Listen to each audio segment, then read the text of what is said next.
Picture this. It's 1929, and you're standing in Grand Central Terminal in New York City. The air is thick with cigarette smoke. But here's the thing. Every single smoker you see is a man. Women?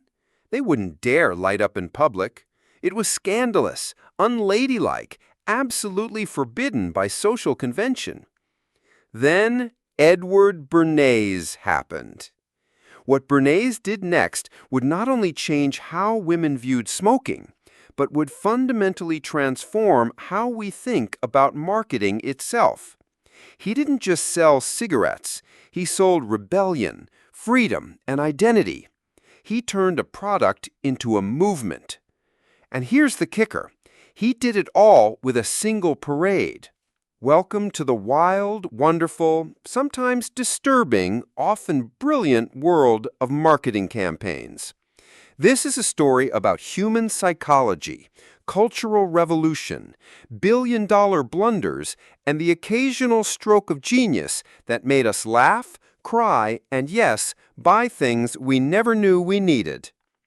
From the tobacco-stained offices of 1920s Madison Avenue to the algorithm-driven, meme-powered campaigns of today's TikTok generation, we're about to embark on a journey through the most fascinating, controversial, and successful marketing campaigns in history.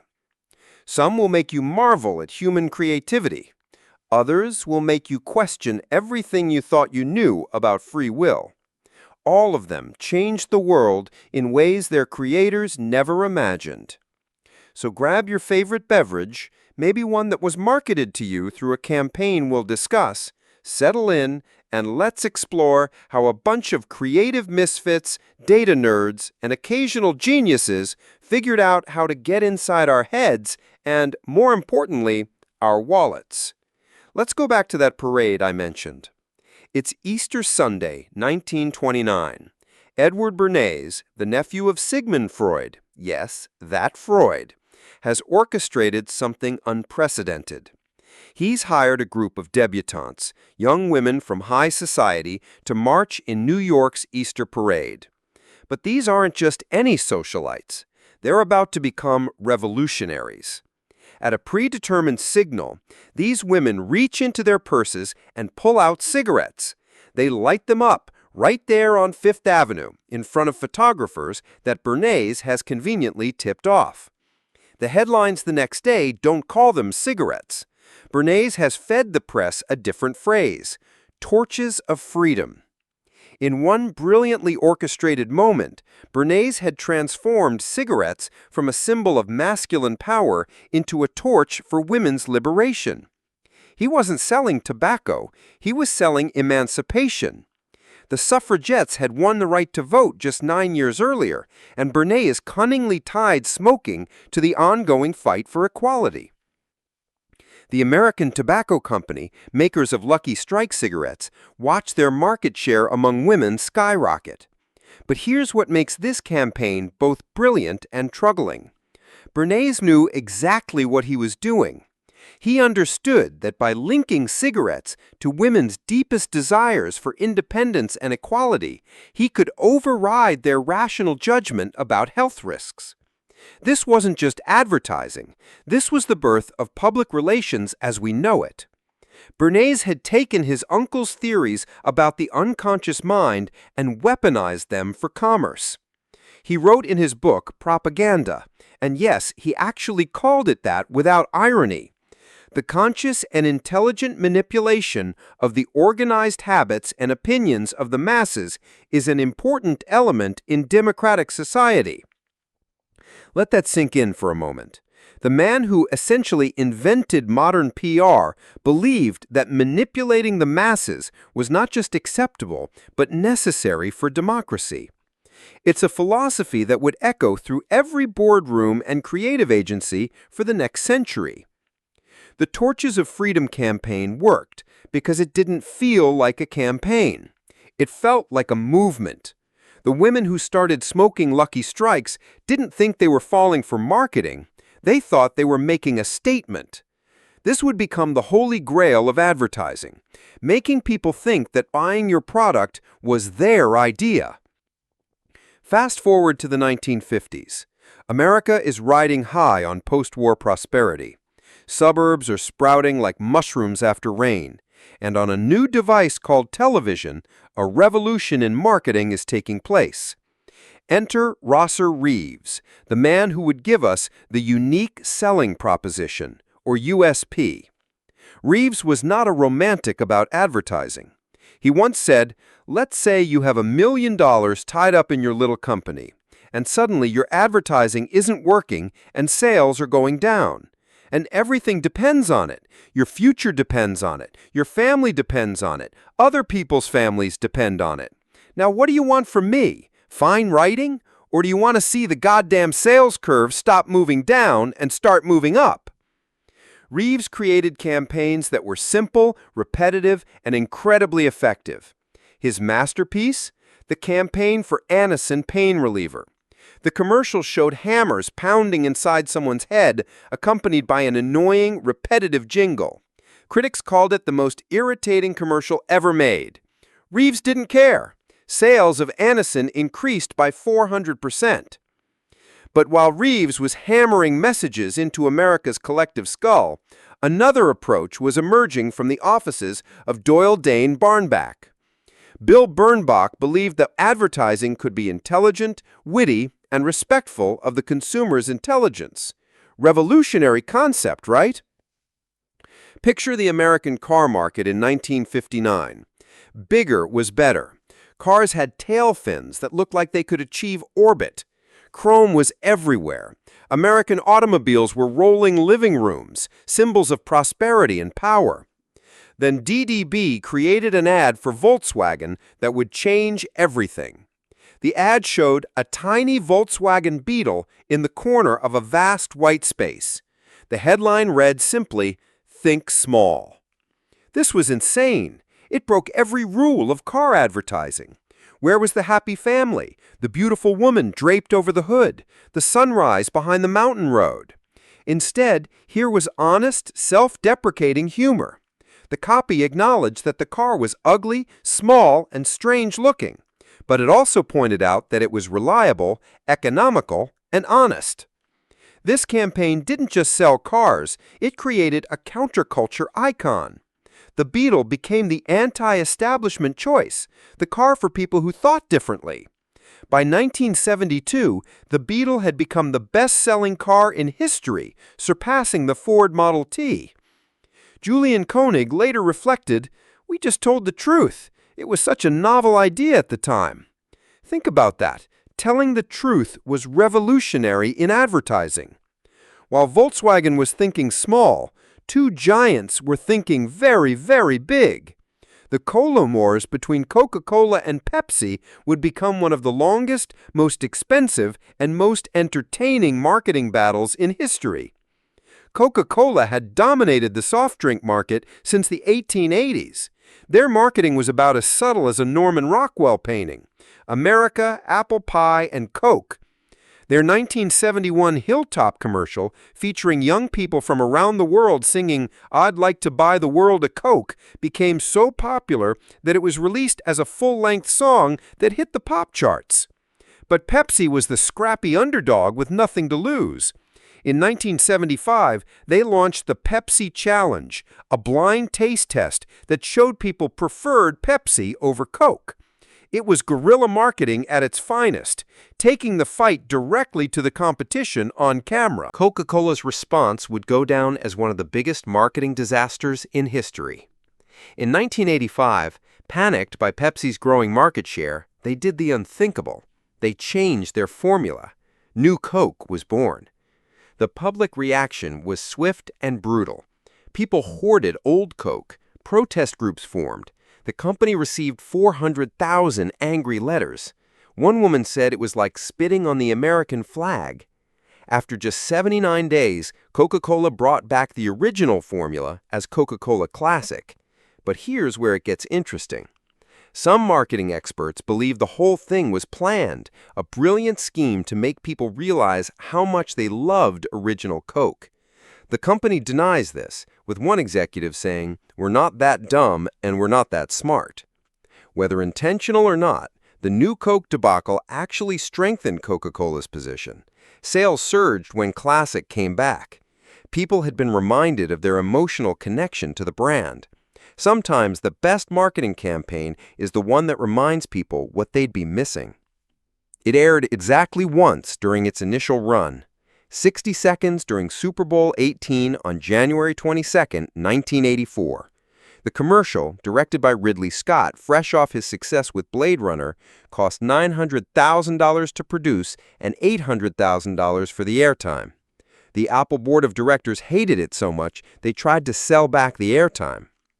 The commercial showed a dystopian future where gray-clothed workers march in unison into an auditorium to watch Big Brother on a massive screen. A woman in colorful athletic gear runs through the crowds, pursued by riot police. She hurls a sledgehammer at the screen, shattering it. The tagline, "On January 24th, Apple Computer will introduce Macintosh, and you'll see why 1984 won't be like 1984. Not once did the commercial show the actual product. Steve Jobs later called it the greatest commercial ever made. Whether that's true or not, it certainly changed how companies thought about Super Bowl advertising. Before 1984, Super Bowl ads were just regular commercials with a bigger audience. After 1984, they became events. The commercial worked because it wasn't selling a computer, it was selling a revolution. IBM, the Big Brother figure in the ad, dominated the personal computer market. Apple positioned itself as the liberator, the choice for people who wanted to think differently. Sound familiar? This campaign laid the groundwork for Apple's entire brand identity that continues today. The irony, of course, is delicious in hindsight. Apple, positioning itself as the anti-Big Brother company, would eventually become one of the most powerful tech companies in the world with more control over its ecosystem than IBM ever dreamed of. But in 1984, they were David with a sledgehammer, and everyone loves an underdog. Sometimes the best marketing campaigns are born from spite. The Energizer Bunny exists because Energizer was tired of being mocked by Duracell. Duracell had been running commercials featuring toy bunny rabbits powered by different batteries. The Duracell bunny would keep going after all the others stopped. It was effective, if a bit predictable.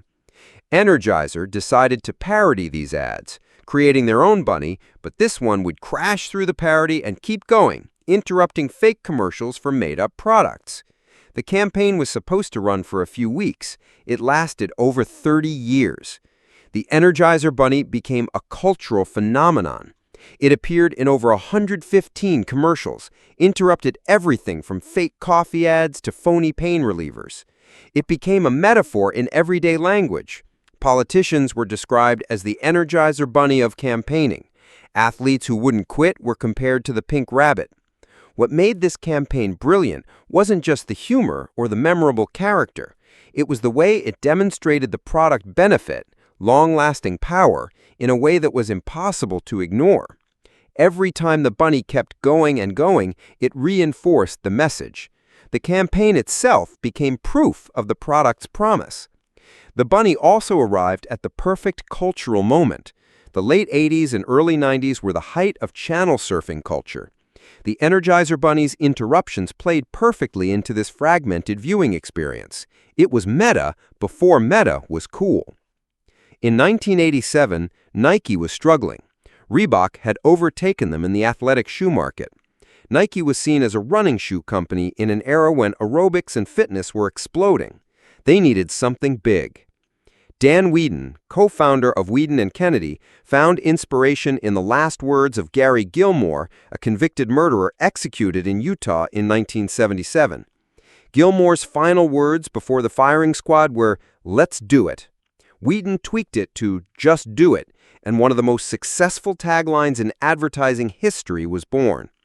The first Just Do It commercial featured 80-year-old Walt Stack, a San Francisco icon who ran 17 miles every morning. As he jogged across the Golden Gate Bridge, Stack told viewers, "I run 17 miles every morning. People ask me how I keep my teeth from chattering in the wintertime. I leave them in my locker." This wasn't what people expected from athletic advertising. Where were the superhuman athletes, the slow-motion shots of perfection? Instead, here was an octogenarian with a sense of humor, embodying the democratic spirit of just do it. Anyone could be an athlete. The campaign exploded. In 10 years, Nike's share of the domestic sports shoe business went from 18% to 43%. Sales grew from $877 million to $9.2 billion. Just Do It became more than a tagline. It became a philosophy, a motivational mantra that transcended selling shoes. The genius of Just Do It was its universality. It could apply to anything. Running a marathon, asking for a raise, starting a business, or just getting off the couch. It was simultaneously a command and permission. Nike wasn't selling shoes, they were selling empowerment. The campaign also revolutionized sports marketing by featuring athletes as heroes and rebels. The Michael Jordan partnerships, the controversial Colin Kaepernick ads, they all flow from the DNA of Just Do It. Nike learned that taking stands, even controversial ones, could strengthen brand loyalty among their core customers. Hallmark didn't invent emotional advertising, but they perfected it to an art form. Their commercials became mini-movies that could reduce viewers to tears in 30 seconds. The formula was simple but effective. Show authentic human moments where a Hallmark card makes everything better. One of their most memorable campaigns from the 1980s featured a series of commercials about a brother and sister. In one, the little sister is upset because she thinks her brother forgot her birthday while away at college. Then the doorbell rings. It's a Hallmark card from her brother. Cue the tears. These weren't just commercials, they were emotional experiences. Hallmark understood that they weren't selling paper and ink. They were selling connection, love, and the ability to express feelings that were hard to put into words. The tagline, "When you care enough to send the very best," was genius in its emotional manipulation. Marketing strategy. It implied that not sending a Hallmark card meant you didn't care enough. It turned a $3 card into a measure of your love. In the UK, John Lewis department store transformed Christmas advertising into a national event. Starting in 2007, their Christmas adverts became appointment viewing, with people actually gathering to watch the premiere on television and social media. The 2011 advert, The Long Wait, showed a young boy impatiently counting down to Christmas. Viewers assume he's eager to receive presents, but the twist reveals he can't wait to give his parents their gift. It was simple, surprising, and devastatingly effective. Each year, the adverts became more elaborate and emotional. The 2013 The Bear and the Hare was an animated masterpiece that told the story of a bear who had never experienced Christmas because he hibernated through it, until his friend, the hare, finds a way to wake him up on Christmas morning. The 2014 Monty the Penguin featured a boy and his beloved toy penguin. When the boy realizes Monty is lonely, he asks for a penguin girlfriend for Christmas. The ad spawned merchandise, books, and even claims that it caused a surge in people trying to adopt real penguins. These adverts worked because they weren't really about shopping at John Lewis. They were about love, friendship, and the magic of Christmas. John Lewis spent millions on these productions. The 2015 Man on the Moon reportedly cost £7 million, but the return on investment was massive. The adverts generated hundreds of millions of pounds in earned media coverage and became part of British Christmas tradition. Procter & Gamble faced a unique challenge. As a company that makes everything from toothpaste to laundry detergent, how do you create a unified brand message? Their answer? Celebrate moms. The Thank You Mom campaign launched during the 2012 London Olympics and continued through multiple Olympic Games. The ads showed the journey of Olympic athletes from childhood to the podium, with their mothers supporting them every step of the way. The 2014 Sochi Winter Olympics ad, "Pick Them Back Up," was particularly powerful. It showed young athletes falling, failing, and getting hurt, with their mothers there to comfort them and encourage them to try again. The tagline, "For teaching us that falling only makes us stronger. Thank you, Mom." These ads were emotional carpet bombing. They combined the drama of Olympic competition, the universal love of mothers, and the nostalgia of childhood into a perfect storm of feelings. Social media exploded with people sharing the ads and thanking their own mothers. The campaign was brilliant for P&G because it associated their entire range of products with maternal love and care. When Mom picks you up after you fall, she might clean your scraped knee with P&G products, wash your dirty uniform with P&G products, and make sure you brush your teeth before bed with P&G products. The campaign generated over 74 million views on YouTube, increased P&G's sales by $500 million, and won multiple advertising awards. But more importantly, it established P&G not as a faceless corporation, but as a company that understands and celebrates families. Before social media, before viral marketing was even a term, 3 film students figured out how to use the internet to terrify America and revolutionize movie marketing forever. The Blair Witch Project had a production budget of around $60,000. The marketing budget was similarly microscopic by Hollywood standards, about $1.5 million. Yet it became one of the most profitable films ever made, grossing $248 million worldwide. The filmmakers, Daniel Myrick and Eduardo Sanchez, created a website in 1998 that presented the film as a documentary. The site included fake police reports, fictional legend about the Blair Witch, and missing person posters for the 3 actors. This was before most people understood that you couldn't trust everything on the internet. They seeded forums and message boards with discussions about whether the footage was real. They created a mythology so detailed and convincing that many viewers walked into theaters genuinely unsure if they were about to watch real found footage of 3 students' final days. The actors were listed as missing, presumed dead on IMDb. They were told not to appear in public while the film was marketing. When the film premiered at Sundance, the marketing team handed out missing person flyers. This campaign worked because it turned the audience into participants. People weren't just watching a movie, they were investigating a mystery. The low-budget, handheld camera aesthetic that would have been a liability for a traditional film became proof of its authenticity. The Blair Witch Project created the template for viral marketing. It showed that with creativity and understanding of how people share information online, you could compete with Hollywood blockbusters on a shoestring budget. It also demonstrated the power of mystery and participation in marketing. People are more invested in stories they help uncover. In 2004, Burger King was struggling to reach young adult males, a key demographic for fast food. Their solution was so bizarre, so unexpected, that it became one of the first true viral marketing sensations. The Subservient Chicken was a website featuring a person in a chicken costume in what appeared to be a living room. Visitors could type commands, and the chicken would obey. Tell it to do jumping jacks, and it would. Ask it to dance, and it would. Type in something inappropriate, and the chicken would wave its finger disapprovingly at the camera. The site had over 400 pre-recorded responses to different commands. In its first week, it received 20 million hits. Within a year, it had been visited 396 million times.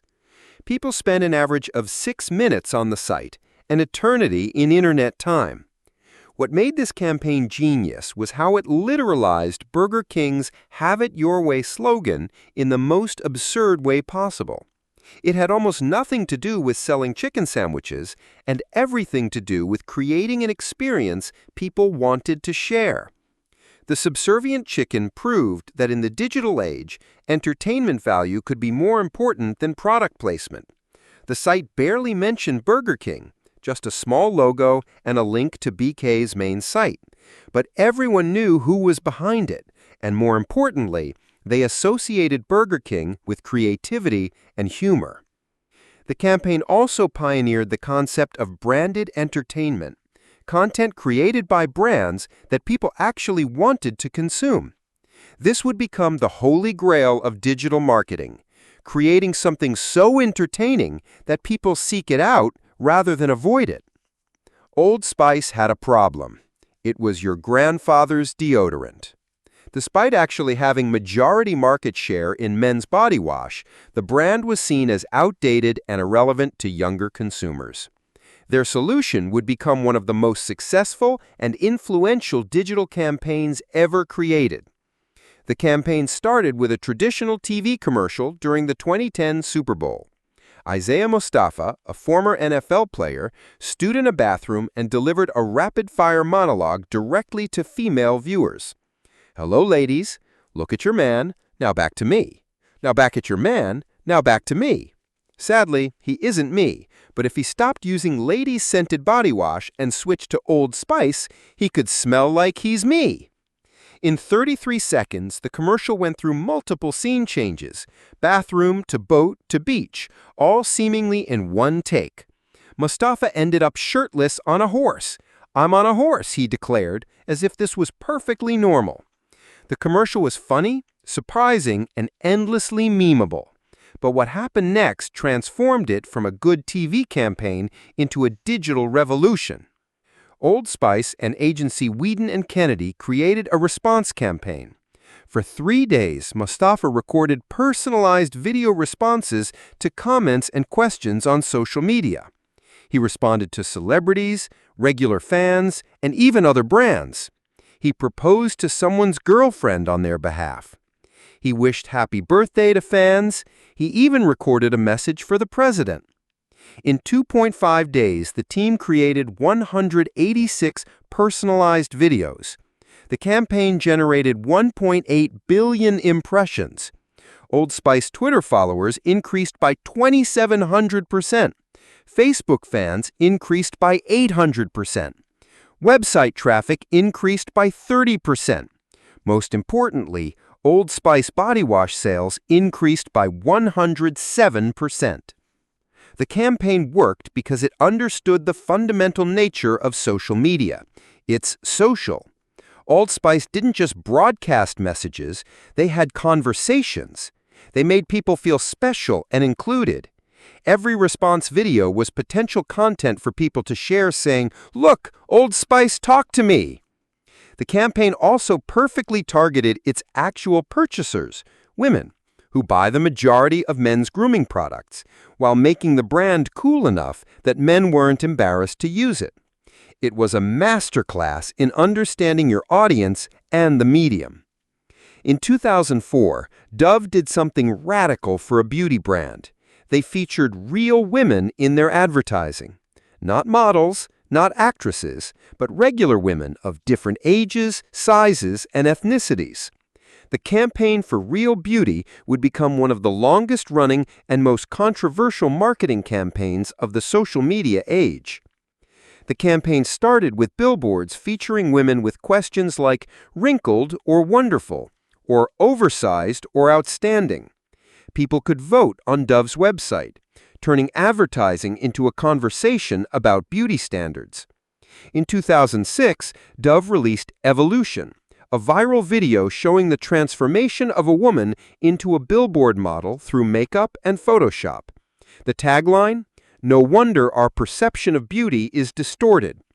The video garnered over 30 million views and won 2 Grand Prix awards at the Cannes Lions International Advertising Festival. The 2013 Real Beauty Sketches became the most-watched advertising video of all time. A forensic artist drew women based on their own descriptions, then based on strangers' descriptions. The strangers' descriptions were invariably more flattering, demonstrating how women underestimate their own beauty. The video was viewed over 114 million times in its first month, but the campaign also generated controversy. Critics pointed out that Dove is owned by Unilever, which also owns Axe, whose advertising was notorious for objectifying women. Others noted that while the campaign celebrated real beauty, it was still ultimately about selling beauty products by making women feel insecure. The campaign succeeded because it tapped into a real cultural conversation. Social media was revealing the impossible beauty standards perpetuated by traditional media. Dove positioned itself as an ally in this fight, even as it profited from the very insecurities it claimed to combat. The Real Beauty campaign also demonstrated the power and peril of purpose-driven marketing. When brands take stands on social issues, they can build powerful emotional connections with consumers, but they also open themselves up to charges of hypocrisy and woke-washing. The ALS Iceberg Challenge might be the purest example of viral marketing ever created, remarkable because it wasn't created by marketers at all. It started with Pete Frates, a former Boston College baseball player diagnosed with ALS, and exploded into a global phenomenon that raised over $220 million for ALS research. The concept was simple. Dump a bucket of ice water over your head, challenge others to do the same, and donate to ALS research. The genius was in the challenge mechanism. You had 24 hours to complete the challenge or donate $100, though most people did both. The campaign exploded on Facebook in the summer of 2014. Everyone from Bill Gates to Oprah Winfrey to George W. Bush participated. Gates even built an elaborate contraption to dump water on himself. The challenge spread to 159 countries and generated 17 million videos. What made the Iceberg Challenge successful wasn't just the viral mechanism, it was the perfect storm of factors.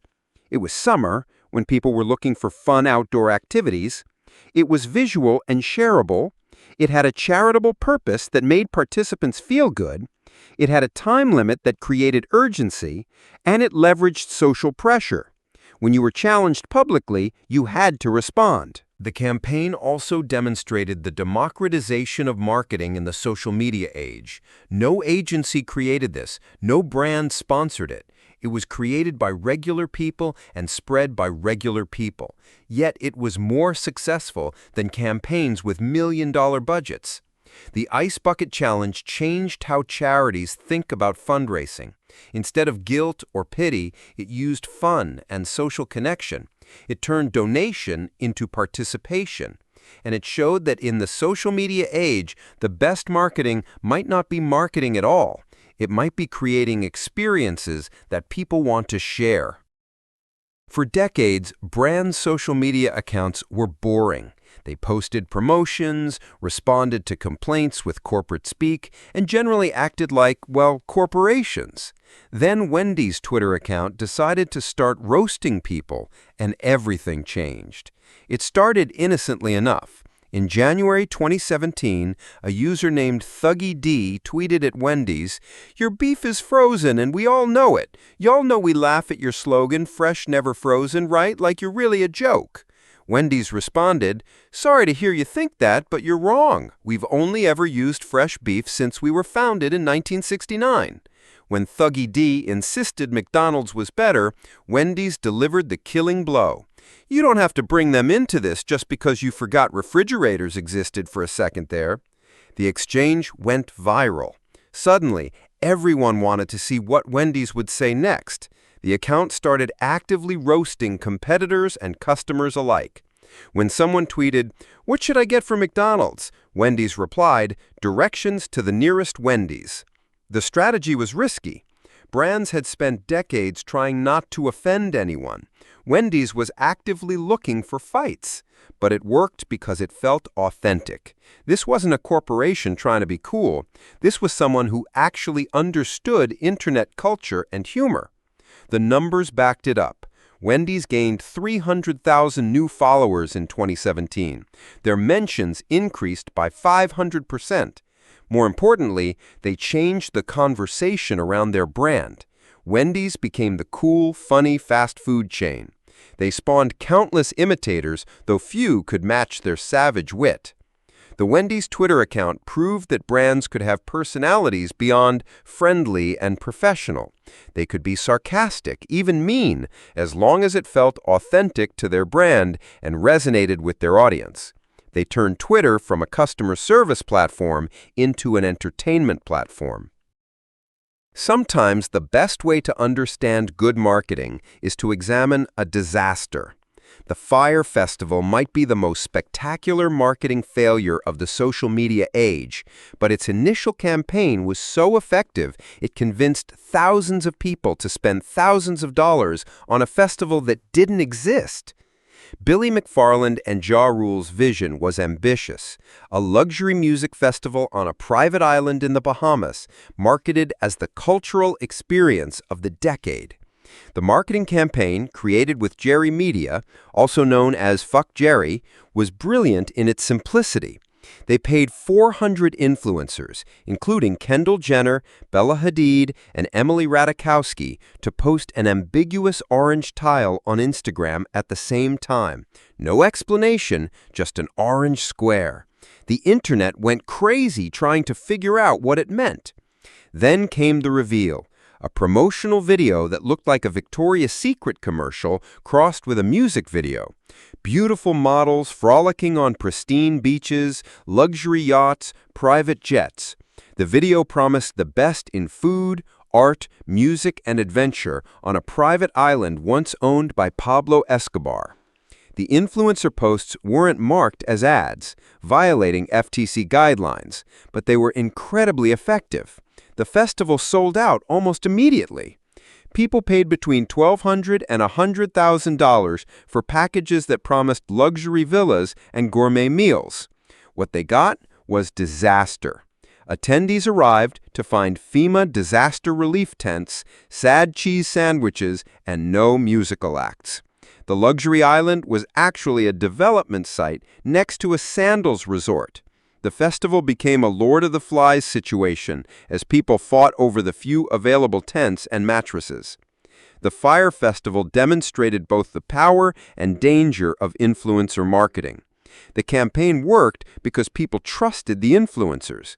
They assumed that Kendall Jenner wouldn't promote something that didn't exist. The beautiful people in the promotional video created an aspirational fantasy that overwhelmed skepticism. But Fyre also marked a turning point in influencer marketing. The disaster led to increased scrutiny of influencer relationships, stricter enforcement of disclosure rules, and a general skepticism about Instagram reality versus actual reality. Kendall Jenner was reportedly paid $250,000 for a single post about the festival. After the disaster, she deleted the post, but the internet never forgets. The documentary about Fyre Festival became nearly as famous as the disaster itself, turning the failed festival into a cautionary tale about the power of social media marketing to create alternate realities. While Fyre Festival showed the dark side of influencer marketing, Daniel Welling demonstrated how to do it right. The Swedish watch company went from startup to $200 million in revenue in just 5 years, using almost exclusively influencer marketing. Philip Tysonder founded Daniel Welling in 2011 with $15,000. Instead of traditional advertising, he sent free watches to thousands of Instagram influencers. Not just celebrities, but micro-influencers with a few thousand engaged followers. The strategy was simple but effective. Influencers received a watch and a discount code for their followers. They posted photos of themselves wearing the watch in their everyday lives. The posts didn't feel like ads, they felt like lifestyle content. Daniel Welling understood something crucial. People don't trust advertising, but they trust people they admire. When someone you follow for fashion inspiration wears a watch, that's more powerful than any billboard. The company also created a perfect product for Instagram. The watches were minimalist, classic, and photographed beautifully. They were expensive enough to feel premium, $200 to $300, but affordable enough for impulse purchases. And they were unisex, doubling their potential market. By 2014, Daniel Welling was generating $70 million in revenue with just 35 employees. By 2015, that jumped to $200 million. They had cracked the code of scalable influencer marketing. The genius was in the execution.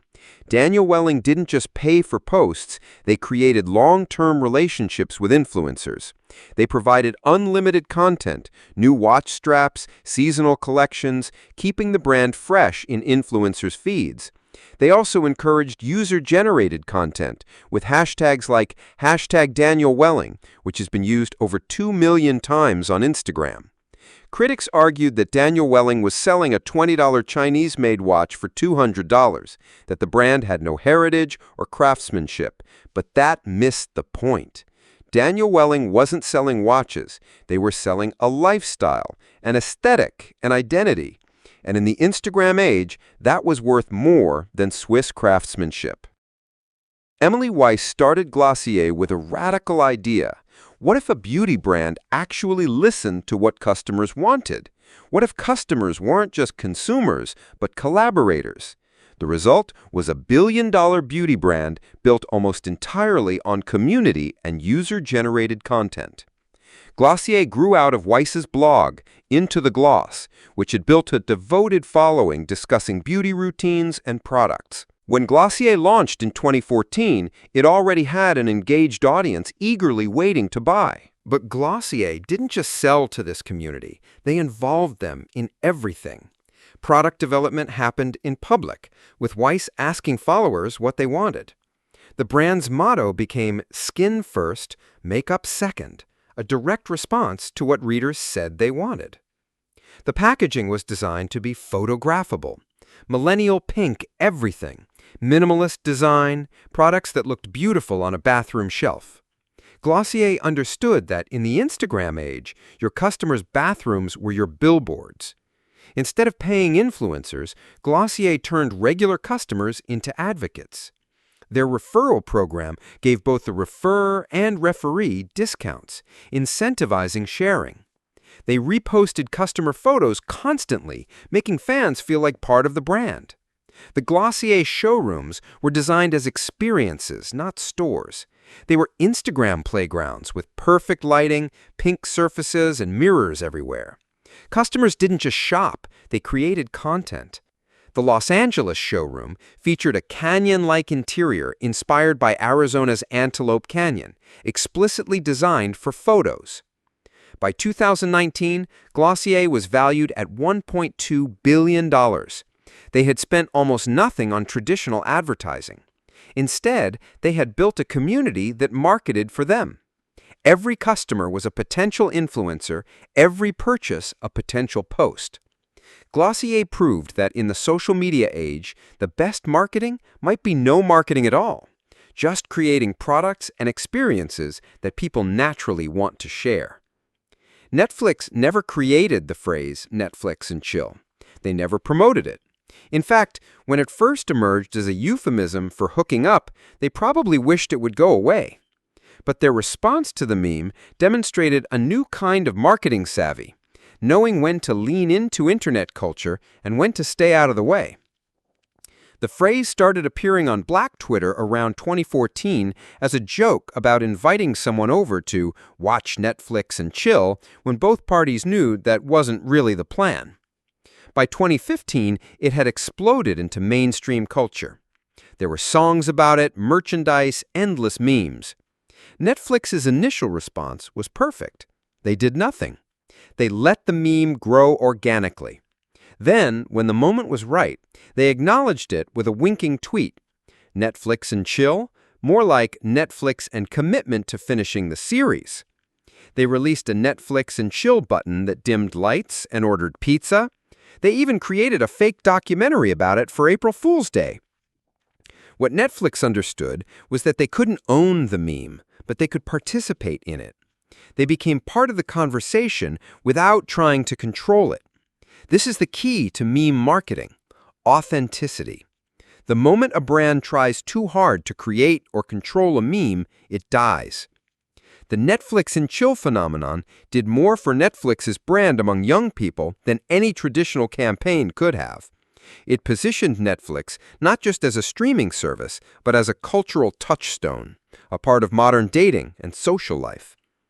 On August 12, 2019, Popeyes tweeted a simple message: chicken, brioche, pickles, new, sandwich, along with a photo of their new chicken sandwich. Pretty standard product announcement. Then Chick-fil-A tweeted, bun plus chicken plus pickles equals all the heart for the original. Popeyes responded with 3 words that would launch the greatest food feud in social media history. Y'all good? That tweet generated 86,000 retweets, 324,000 likes, and sparked what became known as the Chicken Sandwich Wars. Within days, Popeyes had sold out of sandwiches nationwide. Lines stretched around blocks. People fought in parking lots. Someone pulled a gun at a Popeyes over sandwich availability. The sandwich returned in November with a marketing campaign that consisted mainly of a single tweet: "I'm back." The sandwich sold out again immediately. Popeyes sold 203 million chicken sandwiches in 2020, generating over $1 billion in revenue. What made this campaign brilliant was its authenticity and timing. Popeyes didn't plan to start a war with Chick-fil-A. They just responded to a tweet with the kind of sass that felt natural on Black Twitter, where Popeyes had already cultivated a following. The response felt real because it was real. Just a social media manager being clever in the moment. The campaign also benefited from deeper cultural currents. Chick-fil-A had faced criticism for its owner's stance on LGBTQ issues. Popeyes, with its New Orleans heritage and Black customer base, represented a cultural alternative. The sandwich war wasn't just about chicken, it was about identity. The earned media value of the campaign was estimated at $65 million. Popeye spent almost nothing on traditional advertising. They let Twitter, memes, and customer passion do the work. People weren't just buying sandwiches, they were choosing sides in a cultural battle. Denny's Tumblr, when a diner became surrealist art, 2013 to present. In 2013, Denny's gave control of their Tumblr account to a 23-year-old named Kevin Burkett and told him to do whatever he wanted. What followed was one of the strangest, most successful social media experiments ever conducted by a major brand. Instead of posting about pancakes and deals, Burkett created surrealist art. Pancakes floating in space, eggs with inspirational quotes that made no sense, a gif of rotating hash brown with the caption "Zoom Zoom," posts like "screaming until my eyes fall out," accompanied by a photo of mozzarella sticks. It should have been a disaster. This was a family restaurant chain posting what looked like the fever dreams of someone who had been awake for 72 hours straight. But Tumblr loved it. The account gained hundreds of thousands of followers. Posts regularly got tens of thousands of notes. The campaign worked because it understood its platform. Tumblr in 2013 was weird, ironic, and inhabited largely by teenagers and young adults who appreciated absurdist humor. Denny's didn't try to be cool, they tried to be weird, which on Tumblr was the same thing. The financial impact was significant. Denny's saw increased traffic from millennials, a demographic they had struggled to reach. The Tumblr became so popular that posts about actual food or promotions still went viral because followers trusted the account to be interesting. Denny's Tumblr proved that brand voice didn't have to make sense as long as it was consistent and authentic to its platform. They never tried to replicate the Tumblr voice on Facebook or Twitter, understanding that different platforms have different cultures. In 2012, a story emerged that would forever change how we think about data and marketing. An angry father stormed into a Target store demanding to speak to the manager. He said, "My daughter got this in the mail. She's still in high school. Are you trying to encourage her to get pregnant?" The manager apologized profusely, but when he called to apologize again a few days later, the father was sheepish. "I had a talk with my daughter," he said. "It turns out there's been some activities in my house I haven't been completely aware of. She's due in August." Target had figured out the teenager was pregnant before her father did. How? Target's statistician Andrew Pohl had developed a pregnancy prediction score. By analyzing purchasing patterns, he could identify pregnant women often before they'd told anyone. Buying unscented lotion, supplements like calcium and magnesium, and a bright blue rug? Congratulations! Target's algorithm thinks you're about 87% likely to be pregnant. The value of identifying pregnant customers was huge. New parents' shopping habits are up for grabs. If Target could get them shopping for diapers, they might start buying everything there. A customer's lifetime value could increase by thousands of dollars. But Target had a problem.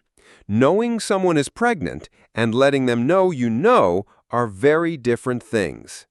Women receiving baby formula samples when they hadn't told anyone they were pregnant felt stalked. So Target got sneaky.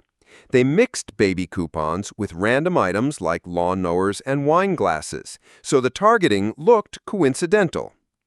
This story, broken by Charles Duhigg in the New York Times, sparked a national conversation about privacy and predictive analytics.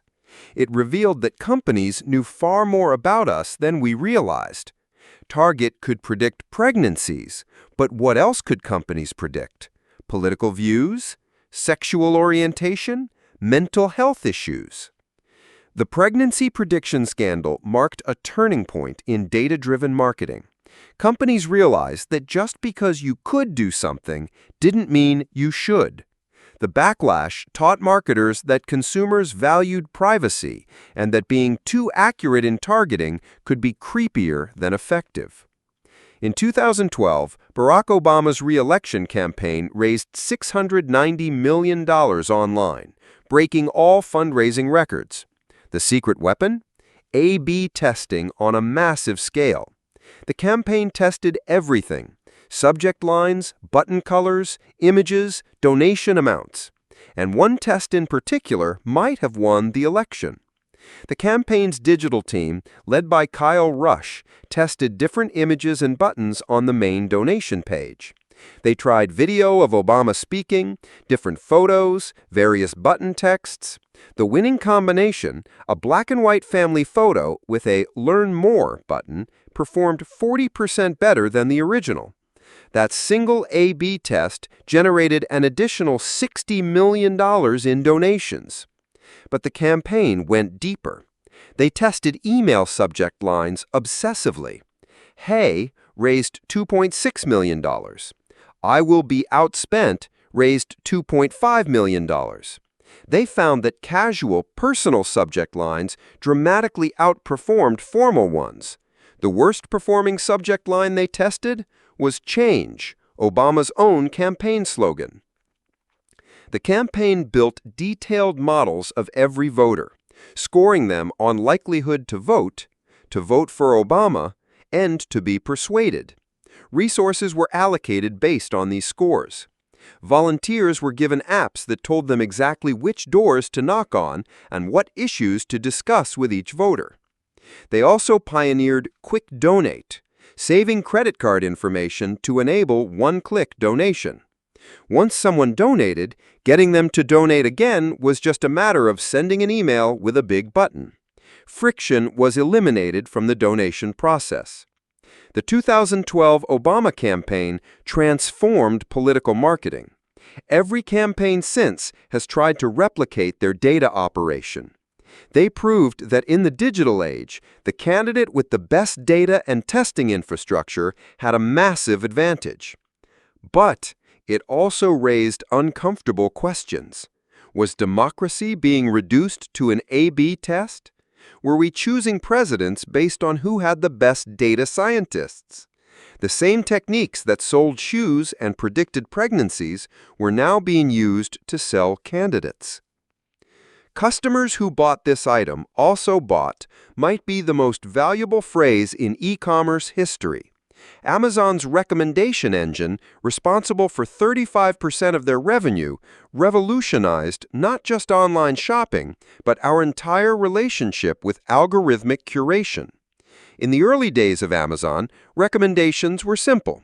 If you bought a Stephen King book, they'd recommend other Stephen King books. But as Amazon gathered more data, the recommendations became eerily accurate. The algorithm didn't just know what you bought, it knew what you browsed, how long you looked at items, what you put in your cart but didn't buy, even how you scrolled. The breakthrough came with collaborative filtering. Instead of just looking at your behavior, Amazon looked at the behavior of millions of users to find patterns. If people who bought items A, B, and C also tended to buy item D, and you'd bought A, B, and C, Amazon would recommend D. But Amazon went further. They personalized everything: the homepage, search results, email campaigns. No two people saw the same Amazon. The site literally transformed itself for each user. They tested different recommendation algorithms constantly, measuring success not just by clicks, but by long-term customer value. The psychological impact was profound. Amazon's recommendations created a sense of discovery and serendipity that made shopping addictive. You might also felt like a friend making suggestions, not a corporation trying to increase basket size. The algorithm knew your tastes better than you did. Amazon also pioneered anticipatory shipping, patenting a system to ship products before customers ordered them, based on predictive analytics. They could predict what you'd want before you knew you wanted it. The recommendation engine's success spawned an entire industry. Netflix's Because You Watched, Spotify's Discover Weekly, YouTube's Autoplay, all descendants of Amazon's innovation. These algorithms now curate much of our cultural consumption. But there's a dark side. Filter bubbles trap us in echo chambers of our own preferences. The algorithm optimizes for engagement, not satisfaction. We've outsourced our choices to machines that know us better than we know ourselves. On Black Friday 2011, Patagonia took out a full-page ad in the New York Times with a picture of their best-selling jacket and a headline that read, "Don't buy this jacket." The copy explained the environmental cost of the jacket: 135 liters of water, 20 pounds of carbon dioxide, and 2/3 of its weight in waste. Was this corporate suicide? A company literally telling customers not to buy their products on the biggest shopping day of the year? But Patagonia's sales increased by 30% in the following year. But the campaign was brilliant. In an era of clean eating and ingredient transparency, Burger King was making a powerful statement. Our food is so natural, it actually rots. The moldy Whopper was proof that Burger King had removed artificial preservatives from their burgers. The campaign generated massive media coverage, over $40 million in earned media. People were talking about Burger King, sharing the video, even if in disgust, and most importantly, thinking about what's in their fast food. The ad also worked because it was impossible to ignore. In an attention economy where consumers see thousands of ads daily, the moldy Whopper stopped people in their tracks. Disgust, it turns out, is a powerful attention grabber. Sales data showed the campaign worked. Burger King reported increased sales in markets where the preservative-free Whopper was available. They had turned a product feature that everyone assumes, food rots, into a differentiator by showing what competitors wouldn't. In late 2020, as pandemic fatigue set in, Pepsi released a commercial that was either emotionally manipulative or brilliantly empathetic, depending on your perspective.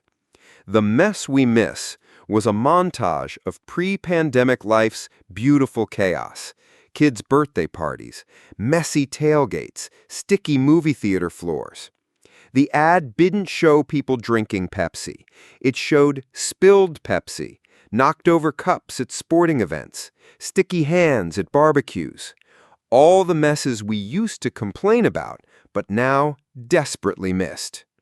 Set to a melancholy cover of Good Riddance, Time of Your Life by Green Day, the ad was designed to make you cry, And it worked. The YouTube comments were full of people admitting they were sobbing over a soda commercial. The campaign was brilliant because it acknowledged what everyone was feeling. Not just missing gatherings, but missing the messy, imperfect reality of life. Pepsi positioned itself as the drink of real moments, not Instagram-perfect ones. But it was also manipulative. Pepsi was commodifying pandemic grief, turning our collective trauma into a marketing opportunity. They were selling nostalgia for a world that still existed, just temporarily paused. The campaign generated 100 million views across platforms. Pepsi's brand sentiment improved significantly. They had managed to insert themselves into the pandemic conversation without seeming opportunistic, a difficult balance many brands failed to achieve. In 2022, Netflix debuted a show with the stupidest possible premise. Bakers make cakes that look like everyday objects, and judges guess which items are cake. Is It Cake should have been a forgettable game show. Instead, it became a cultural phenomenon that demonstrated Netflix's mastery of meme-based marketing. The show was designed to be memed. The concept was absurd. Host Mikey Day's reactions were deliberately over the top. The reveals, cutting into what looked like a shoe to reveal chocolate cake, were perfect for social media clips. Within days, Is It Cake became a meme format. People posted photos of random objects asking, "Is it cake?" The uncertainty about what was real became a metaphor for pandemic-era reality. Philosophy Twitter debated the epistemological implications of cake uncertainty. Netflix leaned into the meme. They posted cake/not cake challenges on TikTok. They partnered with bakers to create impossible cake illusions. They turned their own show into a participatory experience. The show itself was mediocre. It has a 5.8 on IMDb, but that didn't matter. The meme was the marketing, and the marketing was the product. People watched the show not because it was good, but because they wanted to be part of the conversation. Is It Cake demonstrated the new reality of content marketing. Virality matters more than quality. A show that generates memes and conversations is more valuable than a critically acclaimed show no one talks about. When Disney Plus launched in November 2019, they had a problem. Netflix had a decade head start. HBO Max had prestige. Amazon had infinite money. Disney Plus had old movies everyone had already seen. Then Baby Yoda appeared. Disney made a brilliant decision. They kept Baby Yoda, officially Grogu, but no one calls him that, completely secret before the show launched. No toys, no leaks, no marketing. When he appeared at the end of the first episode of The Mandalorian, the internet exploded.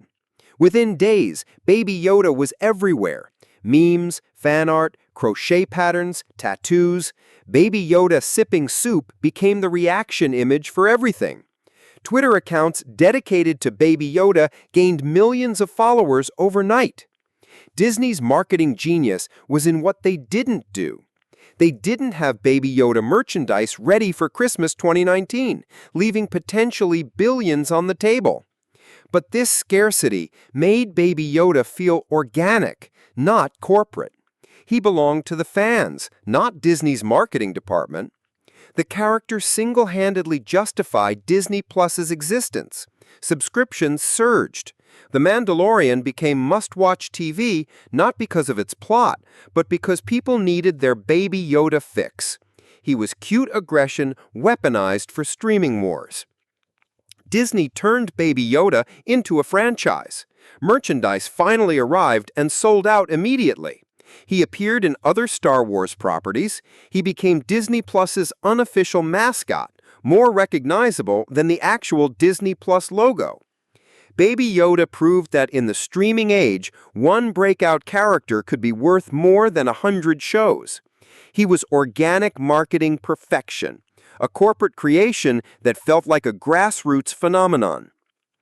For decades, video game adaptations were cursed. From Super Mario Bros. 1993 to Assassin's Creed 2016, Hollywood couldn't crack the code. Gamers hated them for betraying the source material. Non-gamers didn't care. Then, HBO's The Last of Us changed everything.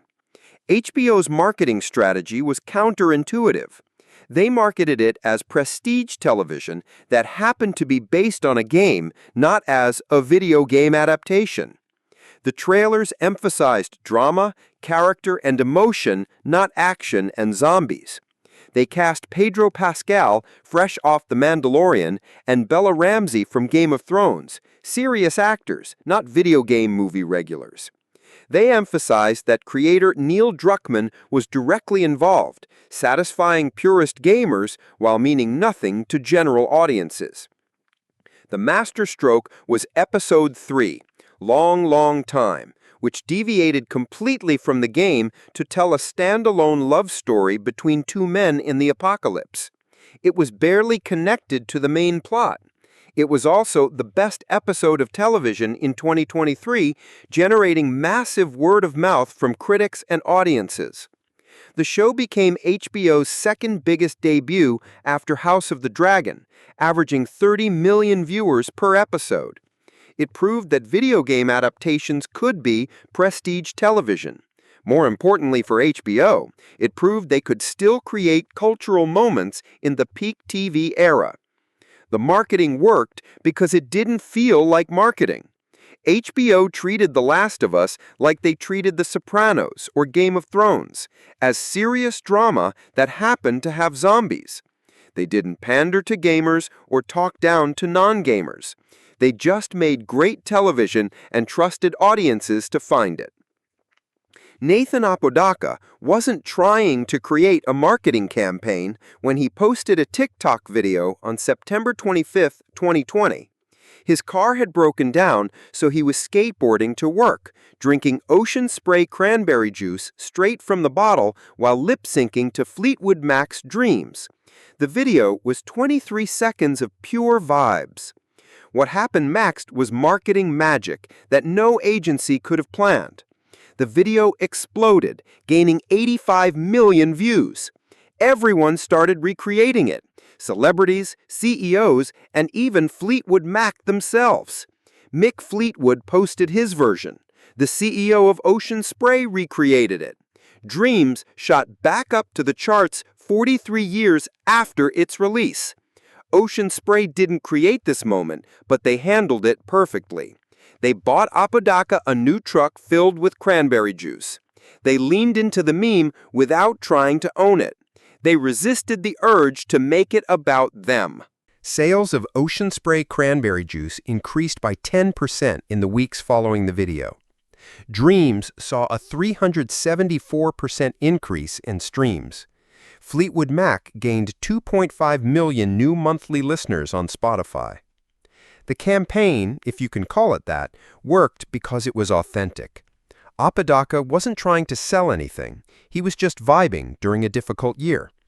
Ocean Spray recognized that their role was to amplify, not appropriate. This became the template for TikTok marketing. You can't force virality, but you can recognize it and ride the wave. The best marketing on TikTok doesn't feel like marketing at all. Duolingo's TikTok strategy can be summed up in one word: chaos. Their mascot, Duo the owl, transformed from a friendly language-learning companion into an unhinged, thirsty, slightly threatening presence that has gained 8 million TikTok followers. The account posts videos of Duo twerking, thirsting over Dua Lipa, threatening users who skip their lessons, and engaging in bizarre feuds with other brand mascots. One video shows Duo pregnant with the Scrub Daddy Sponge's baby. Another shows Duo pursuing a user who missed their Spanish lesson, set to horror movie music. This shouldn't work. Duolingo is an education app. Their target audience includes children. But the unhinged approach has made Duolingo the most followed brand on TikTok. The strategy works because it understands TikTok's culture. The platform rewards absurdity, chaos, and brands that don't take themselves seriously. Duolingo commits fully to the bit. They never break character. Duo is always unhinged, always threatening, always thirsty. The account is run by Zaria Parvez, who was 22 when she started. She has complete creative freedom. Duolingo's executives understood that traditional marketing minds couldn't crack TikTok. They needed someone who lived in that world. The impact goes beyond followers. Duolingo has become part of TikTok's vocabulary. Duo is coming for you is a common comment. The threatening owl has become a meme format. Young people actually download the app to understand the jokes. Duolingo proved that on TikTok, being unhinged is a valid marketing strategy. They sacrifice traditional brand safety for relevance and reach. In the attention economy, weird wins. In early 2023, a new trend emerged on TikTok: de-influencing. Creators posted videos telling followers what not to buy. You don't need the Dyson Airwrap. Skip the Stanley Cup. That viral Charlotte Tilbury product is overhyped. This was marketing's nightmare. Influencers using their influence to discourage purchases. Brands watched in horror as products they'd paid to promote were being actively discouraged. But something interesting happened. De-influencing became its own form of influence. Creators who told people not to buy certain products gained credibility. When they did recommend something, people listened. Trust became the ultimate currency. Smart brands leaned into de-influencing. They encouraged honest reviews, even negative ones. Brands started campaigns like, "It's not for everyone," or "You probably don't need this." Reverse psychology, it turns out, still works. The de-influencing trend revealed a truth about modern marketing. Consumers are exhausted by constant selling. They crave authenticity, even if that authenticity means being told not to buy something. The most powerful marketing might be admitting your product isn't necessary. De-influencing also became a way for influencers to maintain credibility while still marketing. "Don't buy this expensive thing, buy this cheaper alternative instead," still drives purchases, just to different products. The anti-consumers were still consuming, just more consciously. Every December, Spotify users eagerly await their Wrapped, a personalized summary of their listening habits for the year. It's become a cultural moment, with people sharing their results across social media, comparing music tastes, and defending embarrassing listening habits. Spotify Wrapped is genius because it's marketing that doesn't feel like marketing. Users voluntarily share branded content because it's about them. It's narcissism weaponized for brand awareness. The campaign works on multiple levels. It creates FOMO. If you don't use Spotify, you can't participate in the cultural conversation. It drives engagement. Users check Spotify more frequently as the year ends to influence their Wrapped. It generates massive social media reach without paid advertising. The data visualization is deliberately designed for sharing. Bold colors, Instagram-ready formats, surprising statistics like you listen to Taylor Swift more than 99% of users. It's a flex and a confession simultaneously. Spotify has expanded Wrapped each year. They added video messages from artists. They created playlists of your top songs. They even started doing mid-year Wrapped to maintain momentum. The campaign has become so successful that competitors like Apple Music created their own versions, but Spotify owns the concept in consumers' minds. Wrapped also demonstrates the power of data as content. Spotify turned user surveillance into entertainment. People celebrate being tracked because the tracking is presented as personalized content. It's a dystopian masterpiece dressed up as a fun year-end review. In early 2023, Lensa AI's Magic Avatars feature took over social media. For $3.99, the app would generate stylized portraits of users in various artistic styles. Suddenly, everyone's profile pictures were AI-generated fantasy versions of themselves. The campaign was viral perfection. The results were stunning and shareable. The price point was impulse purchase territory. The FOMO was intense. Everyone wanted to see their AI selves. Lensa shot to the top of App Store charts, generating millions in revenue. But then the problems emerged. The AI was trained on artists' work without permission or compensation. Women reported the app sexualized their images, adding cleavage or suggestive poses not in the original photos. People of color found the app lightened their skin or gave them Eurocentric features. The AI had learned the biases of the internet. The backlash was swift. Artists organized protests against AI art theft. Privacy advocates warned about giving biometric data to a Russian-owned company. Critics pointed out the environmental cost of generating millions of AI images. Lensa became a case study in the complexities of AI marketing. The technology was magical enough to drive viral adoption, but problematic enough to generate significant backlash. The campaign succeeded financially, but damaged trust in AI applications. The Lensa phenomenon revealed a truth about AI marketing. The technology moves faster than the ethics. Companies can launch viral AI features before society decides if they're acceptable. By the time the backlash arrives, the money is already made. On November 30th, 2022, OpenAI quietly released ChatGPT to the public. There was no marketing campaign, no celebrity endorsements, no Super Bowl ad, just a tweet from CEO Sam Altman. Today, we're launching ChatGPT. Try it at http://chat.openai.com. 5 days later, ChatGPT had 1 million users. Within 2 months, it had 100 million, making it the fastest-growing consumer application in history. It achieved this with zero marketing spend. ChatGPT succeeded because the product was the marketing. Every interaction was a demonstration. Users shared conversations showing ChatGPT writing poetry, coding, telling jokes, having philosophical debates. The AI marketed itself by being useful, surprising, and slightly scary. The launch strategy was brilliant in its simplicity. Make it free, make it easy to use, let people discover what it can do. The variability of outputs meant everyone's experience was unique and shareable. Look what ChatGPT did became the new look what my kid said. OpenAI handled the exponential growth masterfully. When servers crashed from demand, they were transparent about issues. When people used ChatGPT for harmful purposes, they quickly implemented safeguards. They positioned themselves as responsible stewards of powerful technology. ChatGPT's launch changed how we think about marketing. It proved that in the age of social media, a truly revolutionary product doesn't need traditional marketing.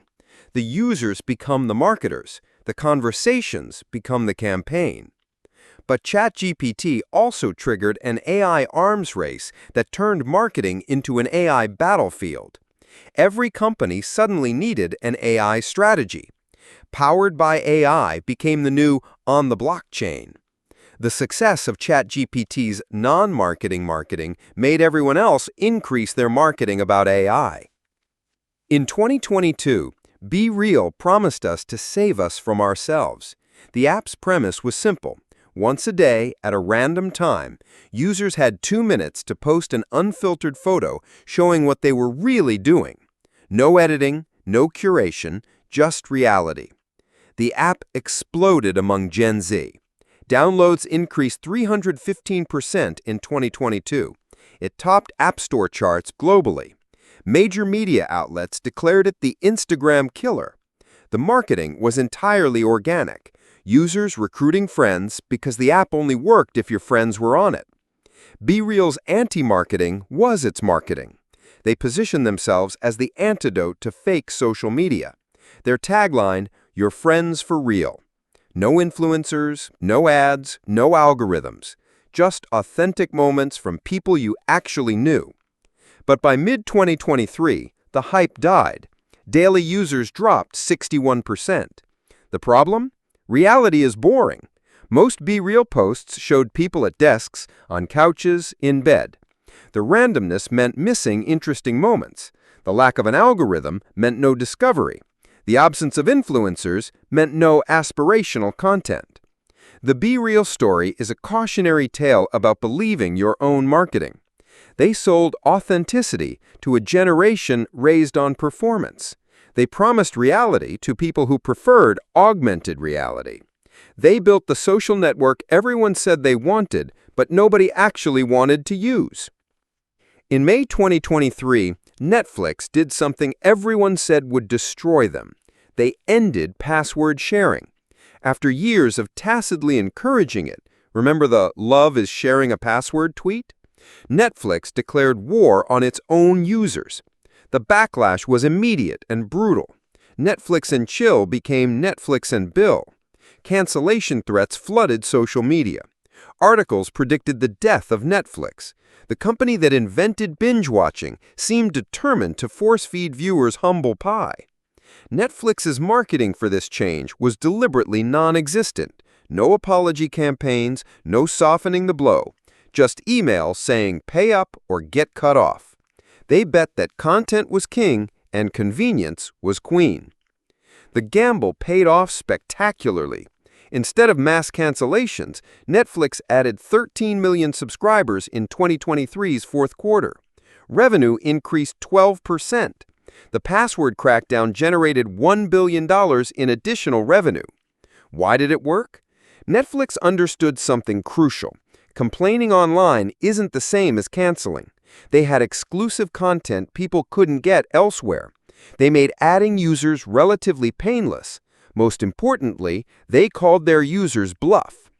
The password crackdown revealed the gap between stated preferences and actual behavior. People said they'd cancel, but didn't. They complained about corporate greed while entering their credit card information. Netflix proved that sometimes the best marketing strategy is to ignore the backlash and trust your product. When Meta launched Threads in July 2023, it looked like Elon Musk's Twitter was finally facing a real challenger. Threads gained 100 million users in 5 days, destroying ChatGPT's record. Mark Zuckerberg posted 10 million signups in 7 hours. The marketing was simple: Twitter, but without Elon Musk. The integration with Instagram was genius. Sign up with one click. Your followers carried over. Your username reserved. Meta weaponized its existing network effect. The marketing wrote itself. Every celebrity and brand rushing to claim their Threads handle became an advertisement. Then everyone left. Within a month, daily active users dropped 82%. Threads became a ghost town of brands talking to no one. The app that was supposed to kill Twitter barely dented it. What went wrong? Threads launched without basic features. No hashtags, no trending topics, no DMs, no desktop version. It was Twitter without everything that made Twitter useful.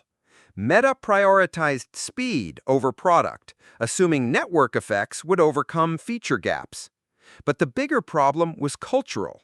Twitter, for all its flaws, had personality. It was chaotic, weird, unpredictable. Threads felt like Twitter designed by committee, sanitized and safe. It was the social media equivalent of elevator music. The Threads launch demonstrated that you can't manufacture culture. Meta had the users, the technology, the money, but they couldn't replicate Twitter's secret sauce: controlled chaos. They built a technically superior product that nobody wanted to use. Jimmy Donaldson, better known as Mr. Beast, has transformed YouTube marketing by treating his channel like a data-driven business. With over 200 million subscribers, he's not just a creator, he's a case study in algorithmic optimization and human psychology. Mr. Beast's formula is deceptively simple. Spend enormous amounts of money on videos that are impossible to look away from. $456,000 Squid Game in real life. I survived 50 hours in Antarctica. Last to leave circle wins $500,000. Every title is clickbait that actually delivers.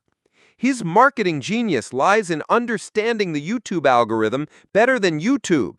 He tests hundreds of thumbnails before publishing. He analyzes retention graphs obsessively. He structures videos to maximize watch time. Every creative decision is backed by data. But MrBeast's real innovation is turning charity into content. He's given away millions of dollars, planted 20 million trees, removed 30 million pounds of trash from oceans. The charity isn't separate from the content, it is the content. He's made altruism entertaining and profitable.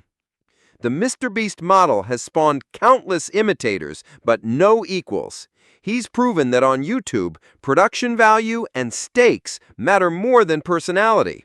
His videos are events, not just content. When MrBeast uploads, it trends globally. His business empire, MrBeast Burger, Feastables Chocolate, multiple channels, all feed off his main channel's success. He's turned YouTube views into a diversified media company worth over $1 billion. Every video is marketing for everything else. MrBeast represents the evolution of influencer marketing. Creators who are bigger than traditional celebrities, who understand media better than media companies, who've turned content creation into a science. He's not just winning the attention economy, he's rewriting its rules. Emma Chamberlain didn't invent vlogging, but she revolutionized it. Her editing style, zooms, text overlays, self-deprecating humor became the template for Gen Z content creation. She turned being messy, anxious, and coffee-addicted into a personal brand worth millions. Her marketing genius was making viewers feel like friends, not fans. She showed herself crying, having panic attacks, dealing with acne. Her authenticity felt real because it was real, or at least a carefully curated version of real that felt more authentic than traditional influencer content. Her business model was revolutionary. Instead of promoting other brands, she created her own. Chamberlain Coffee launched in 2019, perfectly aligned with her coffee-obsessed persona. The brand felt like an extension of her personality, not a cash grab. The Emma Chamberlain effect changed how brands work with influencers. Companies realized that parasocial relationships, where fans feel genuine connection to creators, were more valuable than reach. One Emma Chamberlain partnership was worth 10 traditional influencer posts. But Emma Chamberlain also demonstrated the dark side of relatability marketing. The pressure to be real while maintaining a business led to burnout. She took breaks, evolved her content, moved away from the style that made her famous. The girl who invented being relatable struggled with the performance of relatability. Her evolution from YouTuber to fashion icon to business owner shows the trajectory of modern influencer marketing. Start with authenticity, build a community, monetize carefully, then transcend the platform that made you. Emma Chamberlain isn't just an influencer, she's a blueprint. David Dobrik was YouTube's golden boy. His 4-minute, 20-second vlogs were perfectly engineered dopamine hits. Quick cuts, escalating pranks, celebrity cameos, and most importantly, giving away cars and money to friends and strangers. He turned generosity into content and content into an empire. Dobrik's marketing innovation was the Vlog Squad, a rotating cast of friends who became characters in his universe. Each had their role, the drunk one, the anxious one, the couple. Viewers didn't just watch David, they watched a friend group they wished they had. Brands loved Dobrik. He was safe, family-friendly, and delivered massive engagement. SeatGeek, his primary sponsor, saw their app downloads increase 28% after partnering with him. His Chipotle burrito order became an official menu item. He was influencer marketing perfection. Then, it all collapsed. In 2021, allegations emerged about sexual assault involving a Vlog Squad member during filming. Other stories surfaced about dangerous pranks that left participants injured. The content that seemed spontaneous and fun was revealed to be exploitative and harmful. The Dobrik scandal changed influencer marketing forever. Brands realized the risks of tying themselves to individual creators. YouTube implemented stricter content policies. The era of anything for content ended abruptly. The Dobrik rise and fall is a cautionary tale about the creator economy. When people become products, when friendship becomes content, when pranks become progressively extreme for views, something breaks. The line between entertainment and exploitation blurs until someone gets hurt. The scandal also revealed the power dynamics in influencer marketing. Participants in Dobrik's videos felt pressure to go along with increasingly dangerous stunts for the chance at fame or money. The parasocial relationships that made fans feel included also made victims feel silenced. Supreme started as a small skate shop in downtown Manhattan. Today, it's a $2 billion brand that sells bricks, literal bricks with their logo, for $30, and they sell out. How? By turning shopping into a game that people are desperate to win. The Supreme Drop model is marketing genius disguised as inventory management. Every Thursday at 11 a.m., Supreme releases new products in limited quantities. Items sell out in seconds. The website crashes from traffic. People camp outside stores for days. Supreme doesn't advertise. They don't do sales. They don't explain their products. A Supreme crowbar? $32 retail, $360 resale. A Supreme ladder? $678 retail, $1,200 resale. The absurdity is the point. The brand's marketing is its anti-marketing. They refuse interviews, they sue anyone who copies their logo while simultaneously stealing designs from others. They collaborate with Louis Vuitton one week and local graffiti artists the next. Nothing makes sense, which makes perfect sense. Supreme understood before anyone else that in the age of abundance, scarcity is valuable. Not just product scarcity, but information scarcity, access scarcity, cool scarcity. They made customers work for the privilege of buying from them. The secondary market is part of the strategy. When a $168 hoodie resells for $1,000, that's free marketing. Every StockX listing, every eBay auction, every cop or drop YouTube video is advertising Supreme doesn't pay for. VF Corporation bought Supreme for $2.1 billion in 2020, but the brand's influence extends far beyond the sale. Every limited edition, every drop, every artificial scarcity campaign traces back to Supreme. They didn't just create a brand, they created a new way to sell. In 2015, Amazon invented a holiday. Not to celebrate anything, just to sell stuff. Prime Day was marketed as Christmas in July for Prime members, a made-up shopping event that now generates over $12 billion in sales. The genius of Prime Day isn't the deals, most aren't that good. It's the psychology. FOMO drives purchases. Lightning deals create urgency. The membership requirement makes people feel special. It's Black Friday without the turkey excuse. Prime Day also serves a deeper purpose. It's a customer acquisition tool for Prime memberships. People sign up for Prime to access the deals, then forget to cancel. The lifetime value of a Prime member is thousands of dollars. The deals are loss leaders for subscription revenue. Amazon turned Prime Day into a cultural moment. Media outlets provide countdowns and coverage. Competitors created their own sales events to compete. Prime Day deals became a news category. A made-up holiday became real through sheer force of marketing will. The data Amazon collects during Prime Day is invaluable. They learn what people want, what prices trigger purchases, which products can be bundled. Prime Day is a massive A/B test disguised as a shopping holiday. By 2023, Prime Day had expanded to multiple days, multiple times per year.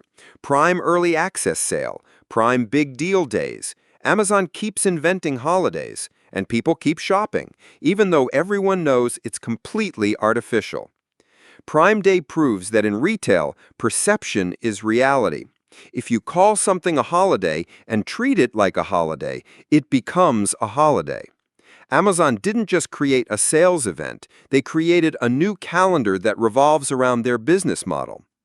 When Glossier opened their first permanent store in New York in 2018, they didn't create a retail space, they created an Instagram experience that happened to sell makeup.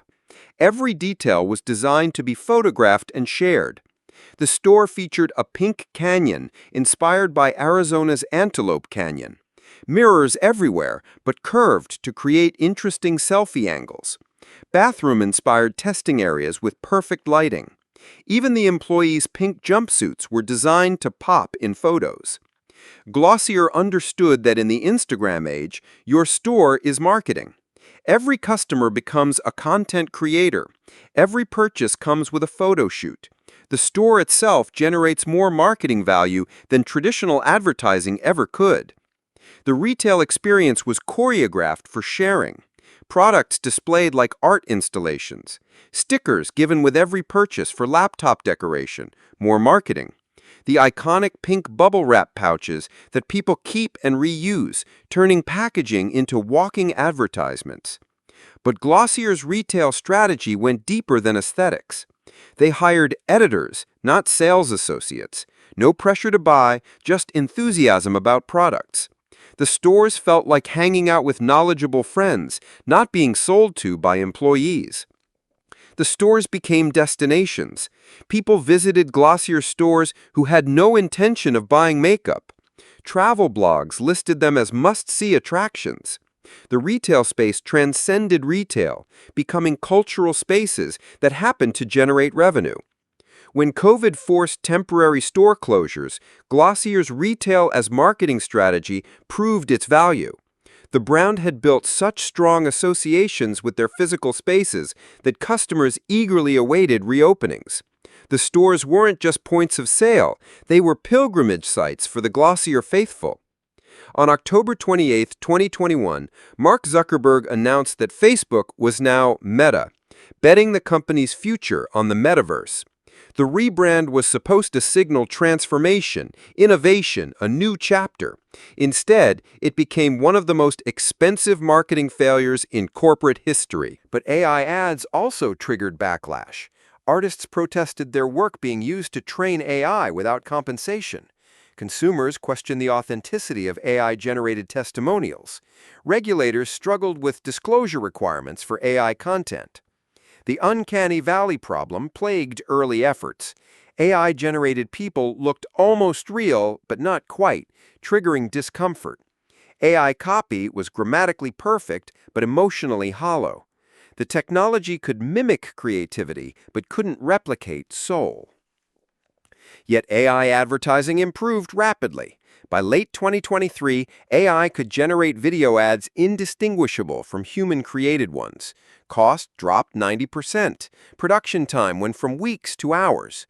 Small businesses could create Super Bowl-quality ads on smartphone apps. The implications for the advertising industry are existential. If AI can create ads, what do agencies do? If creativity can be automated, what's the value of human creativity? The tools meant to augment human creativity might replace it entirely. Here we are, nearly 100 years after Edward Bernays convinced women that cigarettes were torches of freedom. The tools have changed, from radio to television to the internet to AI, but the fundamental challenge remains the same. How do you get inside someone's head and convince them to do what you want? We've traveled from Madison Avenue to Silicon Valley, from soap operas to social media, from mass marketing to micro-targeting. We've seen campaigns that changed culture and campaigns that destroyed companies. We've watched brands become religions and religions become brands. What have we learned from this journey through marketing history? First, that the best marketing doesn't feel like marketing. From Volkswagens to Think Small to the ALS Ice Bucket Challenge, the campaigns that truly resonate are the ones that feel authentic, even when they're carefully orchestrated. People want to be moved, not manipulated, or at least they want the manipulation to be invisible. Second, that technology changes tactics, but not human nature. We still want to belong, to feel special, to be part of something bigger than ourselves. Whether it's joining a Facebook group or buying a Supreme brick, The fundamental drives remain constant. The platforms evolve, but the psychology endures. Third, that attention is the ultimate currency, and it's becoming increasingly expensive. In a world where everyone has a platform and everything is content, breaking through the noise requires ever greater creativity, controversy, or capital. The cost of capturing attention keeps rising, but attention spans keep shrinking. Fourth, that authenticity is the most valuable and most fabricated commodity in marketing. Everyone claims to be authentic, real, genuine. But authenticity itself has become a performance, a strategy, a sales technique. We've reached a point where fake authenticity might be more authentic than real authenticity. Fifth, that the line between marketing and culture has completely dissolved. Memes are marketing. Influencers are walking advertisements. Our personal brands are constantly being marketed on social media. We're all marketers now, selling ourselves with every post, photo, and comment. The future of marketing is being written in real time by algorithms we don't understand, targeting us with precision we can't perceive, using techniques that haven't been invented yet.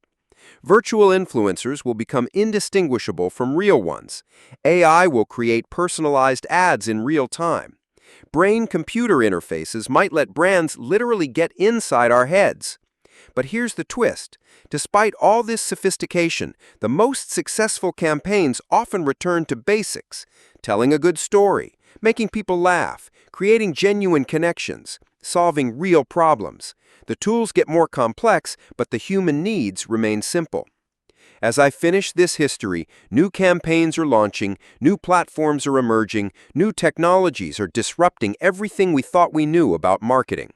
By the time you hear these words, some of what I've described will already be obsolete. That's the nature of marketing. It's always changing, always evolving, always one step ahead or behind culture. The only constant is change, and the only truth is that someone, somewhere, is trying to sell you something. They might be using an algorithm trained on billions of data points, or they might be using a story as old as humanity itself. They might be a corporation with $1 million budget or a teenager with a TikTok account. Welcome to the attention economy, where everything is marketing and marketing is everything. Where the line between content and advertising has disappeared. Where your data is the product and you are the platform. Where authenticity is performed and performance is authentic. The greatest marketing campaign ever created is the one that convinced us we have free will while surrounding us with invisible influences.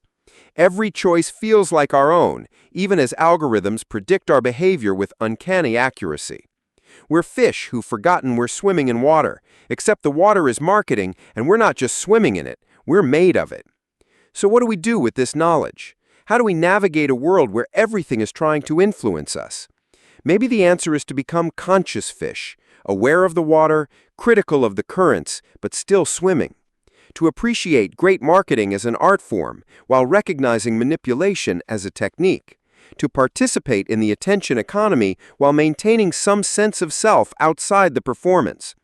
Or maybe that's just what they want us to think.